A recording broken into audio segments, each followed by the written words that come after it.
እንደ አውሮፓውያኑ አቆጣጠር በ1980ዎቹ መጀመሪያ ላይ የዓለም ሰማይ በሁለት ግዙፍ ጥላዎች ተጋርዶ ነበር። ዓለም በሁለት ሀያላን ጎራዎች ተከፍላ የሰው ልጅ ዕጣ ፈንታ በዋሽንግተንና በሞስኮ በሚወሰኑ የርዕዮተ ዓለም ቀመሮች ውስጥ ታጥሮ ይገኝ ነበር። ይህ በታሪክ ቀዝቃዛው ጦርነት ተብሎ የሚጠራው ዘመን የሰው ልጅ አእምሮ በካፒታሊዝምና በኮሚኒዝም መካከል ተወጥሮ፣ ሃይማኖት ግን ከመንግስታት ቤተ መንግስት ተገፍታ በቤተ እምነቶች ግድግዳ ውስጥ ተቆልፎባት የነበረበት ወቅት ነው። የበርሊን ግንብ ዓለምን ለሁለት እንደሰነጠቀው ሁሉ ሳይንስና ሴኩላሪዝም ደግሞ ፖለቲካን ከመለኮታዊው ጣልቃ ገብነት ለይተውት ነበር። ሆኖም በ1970ዎቹ ማጠናቀቂያ ላይ ይህ የሰው ሰራሽ አጥር በድንገት ተደረመሰ።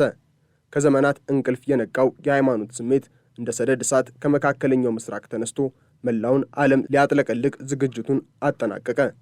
በዚህ የታሪክ መስቀለኛ መንገድ ላይ ፈጣሪ ወደ ፖለቲካው መድረክ በታላቅ ግርማ ተመለሰ። ፖላንዳዊው ካርዲናል ካሮል ቮይትዋ ርዕሰ ሊቃነ ጳጳሳት ዮሐንስ ጳውሎስ ዳግማዊ ሆነው ሲሾሙ በኮሚኒስት የምስራቃዊ ጎራ ውስጥ የመጀመሪያው የመስኮት ስንጥቅ ታየ። ያውም በዚያው ዓመት የሶቪየት ኅብረት ቀዩ ጦር አፍጋኒስታንን ሲወር የሚገጥመው የታጠቁ ወታደሮችን ብቻ ሳይሆን በፈጣሪ ስም ለመሞት የቆረጡ ሙጃሃዲኖችን እንደሚሆን አልገምትም ነበር። በኢየሩሳሌም ምድር እስራኤል ከተማዋን ዘላለማዊና የማይከፈል መዲናዬ ብላ ስታውጅ የሦስቱ ታላላቅ እምነቶች የጦርነት መለከት አስተጋባ። ይሁን እንጂ የዚህ ሁሉ ለውጥ እምብርትና እሳተ ገሞራ የሆነችው ኢራን ነበረች። አያቶላ ኮሚኒ በታሪክ የመጀመሪያውን እስላማዊ አብዮት በመምራት ሃይማኖት እንዴት የዘመናዊ መንግስትን መሰረት ሊንድ እንደሚችል ለዓለም አሳዩ። መለኮት ወደ ፖለቲካው ሲመለስ መካከለኛው ምስራቅ ደግሞ የመጀመሪያው የጦር አውድማ ሆነ። መካከለኛው ምስራቅ ለዓለም ሀያላን አማላይ የሆነችው በቅዱሳት መጻሕፍት ታሪኳ ብቻ አይደለም፣ ይልቁንም በከርሰ ምድሯ ውስጥ በታመቀው ጥቁር ወርቅ ወይንም ነዳጅ ነው።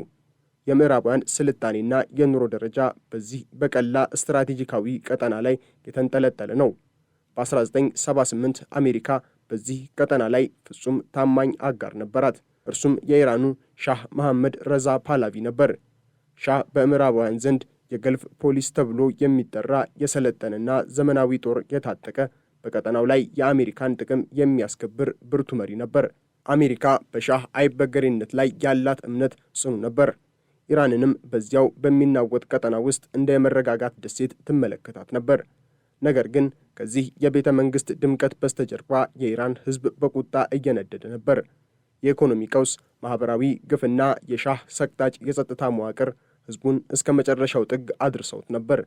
የምዕራባውያን መንግስታት ግን የሻህ አገዛዝ በሕዝቡ ላይ የሚፈጽመውን የደም አፋሳሽ ጭቆና ችላ በማለት በነዳጅና በስትራቴጂካዊ ጥቅማቸው ላይ ብቻ አተኩረው ነበር። በአገሪቱ ውስጥ ያሉ የሰራተኛ ማኅበራትና የኮሙኒስት ደጋፊዎች ኃይል ማግኘታቸው ምዕራባውያንን ቢያሰጋቸውም ትልቁ አደጋ ግን ከእነርሱ ምናብ ውጪ በሆነ ስፍራ በመስጊዶች ውስጥ እየተቀጣጠለ ነበር። ለዓለም የሚገርመውና የሚያስደነግጠው የኢራን ሕዝብ አደባባይ የወጣው ለደሞዝ ጭማሪ ወይንም ለዲሞክራሲያዊ መብት ብቻ ሳይሆን ለሃይማኖታዊ ክብርም ነበር። ተቃዋሚዎች በመንገድ ላይ ሲሰለፉ በኮሙኒስት መፈክሮች ፈንታ አላሁ አክበር የሚለው ጩኸት ሰማዩን ቀደደው። አክበር ጋንጂ የተባለ ወጣት ተማሪ በዚያን ወቅት በሕዝቡ መሃል ነበር። ያ ተራ ተማሪ በሁኔታው ተገፋፍቶ ወደ ተዋጊነት ተቀየረ። የአብዮቱ ዘብም ሆነ ጋንጂ ዛሬ በአሜሪካ በስደት ሆኖ ያንን ወቅት ሲያስታውስ ሃይማኖት እንዴት የሰዎችን ነፍስ እንደሰረቀና ወደማይመለስ እሳት እንደከተታቸው በምሬት ይናገራል። ሃይማኖት በመካከለኛው ምስራቅ እንደ ትልቅ የፖለቲካ ካፒታል ማገልገል የጀመረችው በዚያችው ቅጽበት ነበር። በሻህ አገዛዝ ላይ የተነሳው ሕዝባዊ ማዕበል መሪውን ይፈልግ ነበር። ያ መሪ ደግሞ በፈረንሳይ መዲና ፓሪስ አቅራቢያ በስደት የሚኖሩት አያቶላ ኮሚኒ ነበሩ። ኮሚኒ በስደት ሆነው በካሴትና በሬዲዮ በሚያስተላልፏቸው መልእክቶች የኢራንን ሕዝብ ንቃተ ሕሊና ይዘውት ነበር። ምዕራባውያን ግን ኮሚኒን እንደ ጥንታዊና ከዘመኑ የራቁ ሽማግሌ በመቁጠር አሳንሰው ተመለከቷቸው።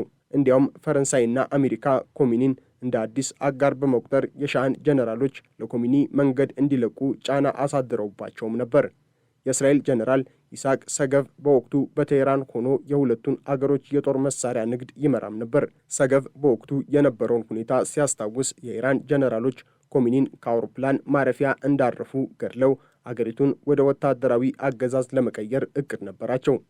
ይሁን እንጂ የአሜሪካው ፕሬዝዳንት ጂሚ ካርተር የላኩት መልእክተኛ ጀነራል ሮበርት ሃይዘር የኢራን ጀነራሎች ከኮሚኒ ጋር እንዲተባበሩና ዲሞክራሲያዊ ሂደቱን እንዳያሰናክሉ አዘዟቸው። ይህ ታሪካዊ ስህተት ለአያቶላ ኮሚኒ የስልጣን መንገድን በወርቅ ምንጣፍ አነጠፈላቸው። ጀነራሎቹ አሜሪካ ኮሚኒን ደግፋለች ብለው በማመናቸው ተቃውሟቸውን አቁመው አብዮቱን ተቀላቀሉ። እንደ አውሮፓውያኑ አቆጣጠር በየካቲት 1 ቀን 1979 ኮሚኒ በታላቅ ድል ቴሄራን ገቡ። በሚሊዮን የሚቆጠሩ ኢራናውያን እንደ አምላክ ተቀበሏቸው። ምዕራባውያን ግን ገና አዲሱን አጋር እናገኛለን ብለው ሳይጨርሱ ኮሚኒ ፊታቸውን አዞሩባቸው። አያቶላ ሃይማኖታዊ ስልጣናቸውን ወደ ፖለቲካዊ መሳሪያነት በመቀየር ምዕራባውያን ኢምፔሪያሊዝምን ዋነኛው ጠላት ብለው አወጁ። በ3 ወራት ውስጥ በተካሄደው ምርጫ ኢራን እስላማዊ ሪፐብሊክ ሆነች።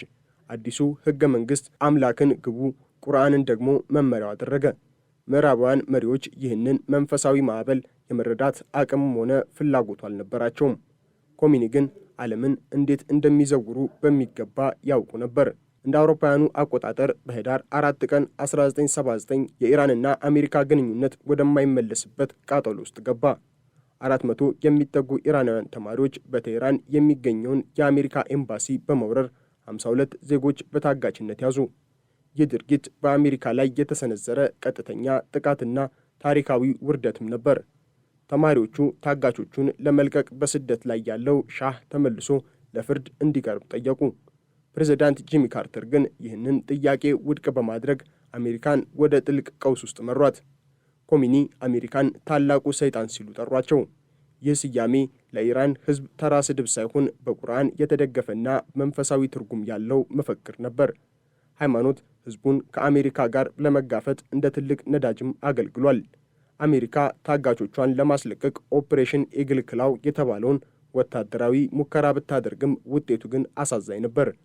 በኢራን በረሃ ውስጥ የአሜሪካ ሄሊኮፕተሮች ተጋጭተው ወደቁ። 8 ወታደሮችም ተገደሉ። ይህ ውድቀት የካርተርን አስተዳደር ለሽንፈት ሲዳርግ፣ ለኮሚኒ ደግሞ አሜሪካን ማሸነፍ እንደሚቻል ለዓለም ያሳዩበት ታላቅ ድል ሆነላቸው።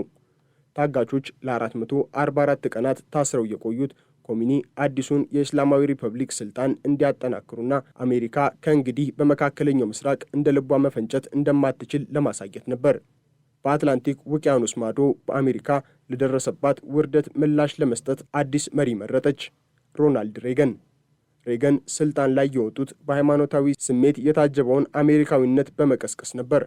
ሬጋን ራሳቸው ጥልቅ ሃይማኖተኛ ባይሆኑም ዘመቻቸው ግን የሞራል ማጆሪቲ የተባለውን የወንጌላውያን ክርስቲያኖች ንቅናቄ በመጠቀም አሜሪካን ወደ ጥንታዊ የክርስቲያን እሴቶች ለመመለስ ቃል ገባ። አሜሪካ በኮረብታ ላይ ያለች የብርሃን ከተማ መሆን አለባት የሚለው የሬጋን ቋንቋ ከ17ኛው ክፍለ ዘመን የወንጌል አስተማሪዎች የተወሰደ መሲሐዊ መልእክት ነበር። ይህ እኛ የተመረጥን ሕዝቦች ነን የሚለው አስተሳሰብ የአሜሪካን የውጭ ጉዳይ ፖሊሲ ቀየረው። አሜሪካ ለዓለም ሰላምና ነጻነት የማምጣት መለኮታዊ ተልእኮ እንዳላትም ተሰበከ። ይህ ተልእኮ ደግሞ በቀጥታ ወደ ኢየሩሳሌም ያመለክት ነበር። አሜሪካውያን ወንጌላውያንና የጽዮናውያን አይሁዶች በአንድ ታላቅ የሃይማኖት ፖለቲካም ተሳሰሩ። የኢየሩሳሌሙ የሰለሞን ቤተ መቅደስ ዳግም መገንባት አለበት የሚለው እምነት ፖለቲካዊ ውሳኔዎችን መዘወር ጀመረ። የግንባታ እንዲካሄድ ደግሞ በአልአክሳ መስጊድ ላይ ጦርነት መክፈት የግድ ነበር። በመሆኑም ሃይማኖት ለሰላም ሳይሆን ለጦርነትና ለወረራ እንደ ዋነኛ ሰበብ ማገልገል ጀመረ። በተመሳሳይ ወቅት በምስራቃዊው የመካከለኛው ምስራቅ ክፍል ሌላ የሃይማኖት ጦርነት ተቀሰቀሰ። የሶቪየት ኅብረት አፍጋኒስታንን በመውረር ኮሚኒስት መንግስቷን ለመታደግ ሞከረች። አሜሪካ ግን ይህንን የሶቪየት ወረራ እንደ መልካም አጋጣሚ ተመለከተችው። ሶቪየትን በራሷ ወጥመድ ውስጥ ለመክተት ሃይማኖትን እንደ መሳሪያ ተጠቀመችበት። ዋሽንግተንና ሳውዲ አረቢያ በሚሊዮን የሚቆጠሩ ዶላር በማፍሰስ በመላው ዓለም የሚገኙ ሙስሊም ወጣቶች ወደ አፍጋኒስታን ሄደው ቅዱሱን ጦርነት ወይንም ጂሃድ እንዲያካሂዱ አበረታቱ። እነዚህ ወጣቶች መካከል የወደፊቱ የአልቃይዳ መስራች ኦሳማን ቢንላደን አንዱ ነበር።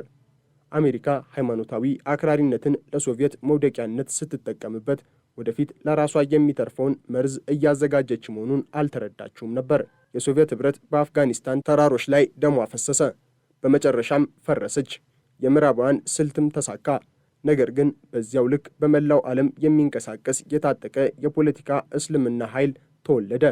የኢራን አብዮት ያስከተለው መንፈሳዊ ንዝረት ጎረቤት ኢራቅን ክፉኛ አሰጋት።